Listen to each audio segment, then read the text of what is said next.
posso falar. Muito sutil, tipo, eu não saí daquela casa tão linda. É a minha casa antiga. No caso aqui, eu naquela casa, minha mãe, todo mundo que ficava lá, a gente ficava naquela casa dele de madeira. Mas eu me batia, ela batia, antes de bater a parede da minha casa. Aí, tipo, eu não gostava muito. E a gente ficava muito.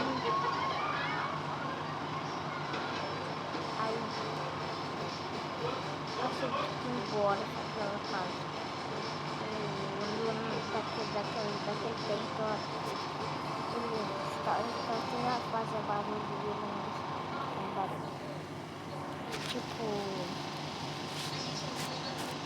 deixa eu ver. Eu tô morando numa casa muito linda aqui. Deixa eu ver.